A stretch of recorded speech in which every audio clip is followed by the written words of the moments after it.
Hey, Phil, in space, no one can hear you scream. All right, tag out.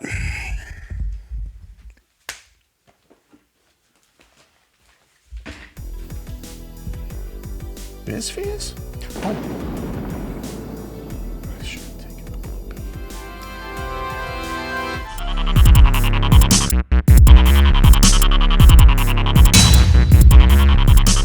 Hello and welcome to the Nerd Card. I'm Chuck. I'm Esteban. And today we're going to be talking about Aliens, the 1986 masterpiece, I'm going to say, by James Cameron. 100%. It is the second installment of the Aliens franchise, which has gone on to have several more movies after this. But this movie is the only one that Cameron did, following up Ridley Scott's Alien, which would have thought was hard to do, and it was hard to do because Alien's a phenomenal film in its own right. But this movie, Cameron really knocked it out of the park for me. Oh, yeah. 100%. And it's got his signature all over it. When you look at the technology piece of it, because James Cameron, a lot of his films have to do with technology, science fiction, whether it be the Terminator 1 and Terminator 2, the Avatar series, this movie. Does a lot of films in that genre, in that vein. And this one looks just like, you watch it, it's like it feels a lot like the Terminator, especially in the very beginning. Oh, yeah. Same special effect sequences, same lightning. It looks like Skynet sent back a Terminator. Even down to the style of the technology, like the hard physical set looks like it came from the same universe as the Terminator films. Yes. And it doesn't hurt that it has familiar actors with Michael Biehn and Bill Paxton that Cameron likes to use a lot in his movies. It's part of his signature too. Bill Paxton was in almost every single one of his films. Game over, man. Game over. That's a James Cameron kind of comic relief in a serious mode, kind of dialogue. The sci-fi, the special effects.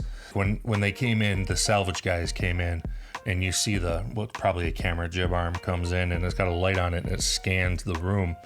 Very, very reminiscent of things that scenes in Terminator. Yes, for sure. Terminator 2. And don't forget the drop ships. Those were, from what I understand, real sets.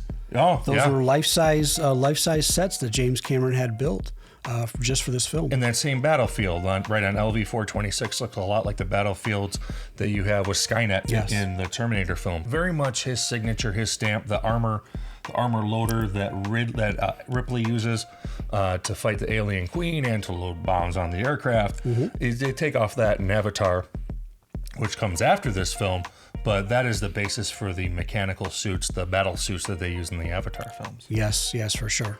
So a Cameron film through and through.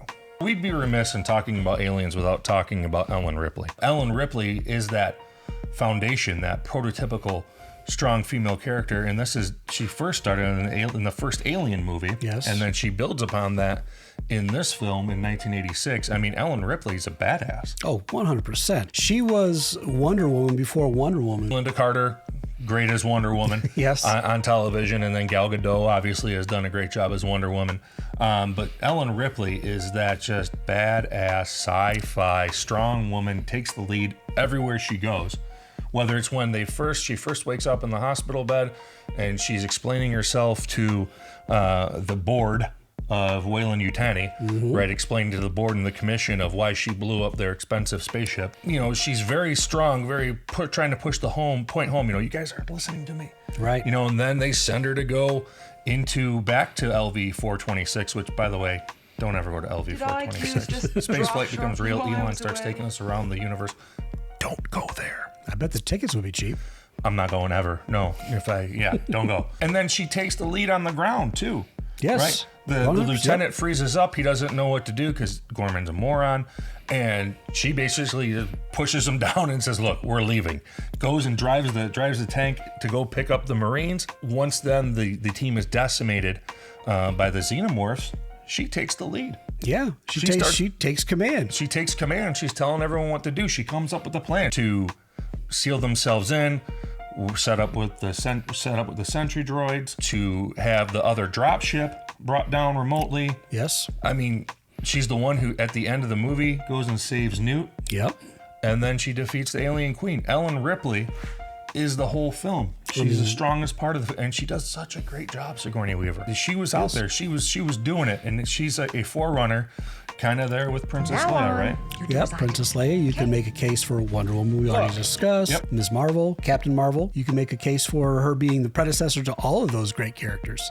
Yeah, I mean, Princess Leia is around the same time. She's a contemporary. True. Ellen Ripley is, whenever I think of the OG badass female lead, it's Ellen Ripley. Yep. This film came out in 1986, and it's aged pretty well. A lot of sci-fi films from the mid 80s don't necessarily age well. The Star Wars films have. Of course, Troy just redone them a few times. No one's redone Aliens. The only issues really with the film visually were some of the special effects sequences. A few of them. It's mostly the stuff out in space. Yeah. When the ships were flying. Yeah, you can really see that they were trying really hard to make it look realistic, but it kind of fell flat there for me. It looked all right when you saw it in the theater the first time, but technology is advanced and it doesn't look as good now. No. Not what you're used to seeing. Like Unreal Engine 5, you could make something better in Unreal Engine 5 than you saw in Aliens. For the stuff on the ground, the practical effects, right? This was a practical effects heavy movie. There's not much CGI, right. If any, to speak of. Yeah, not a whole lot at all. Very cutting edge, very everything was life size, right? Yeah, even the aliens were actors in suits. Yeah. That's one of the cool things about this franchise, that the practical aspect of it. These were suits that are based on actual real artwork by Geiger. H.R. Geiger. H.R. Geiger, that these suits are then designed, and that was for the first film too, obviously, Yep. are designed on his artwork. And so there's no special effects medium of it. There's no CGI monsters that are running from Right. it. It's people in people suits. in Not that suits. has anything to do with H.R. Geiger. I kind of just threw that in there because it's pretty cool. Yeah. The film is one that I wouldn't want this to be remade.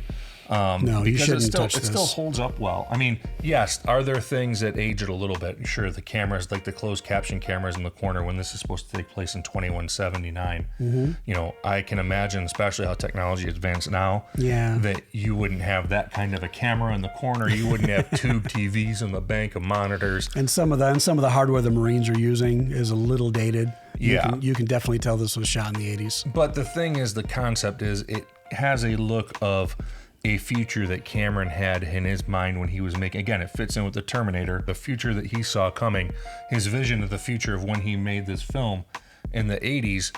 I mean, technology always advanced. That's part of the problem with making sci-fi films. Technology advances exponentially.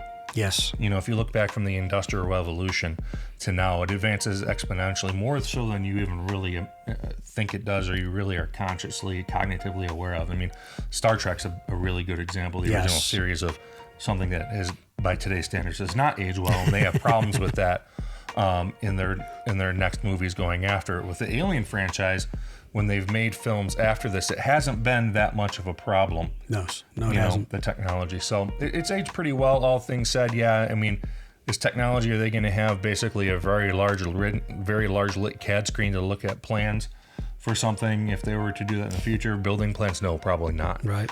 But it doesn't feel out of place. No, they did a really good job. It's aged really, really well. I saw this film a couple of times when I was a kid. Yeah. I saw it in the theater twice. 35 years old. Yes. Thank you. And I mean, I thoroughly enjoyed it. And I thoroughly enjoyed watching it again today. Yeah. It's aged that well for me. Yeah, it's a great movie. Yeah.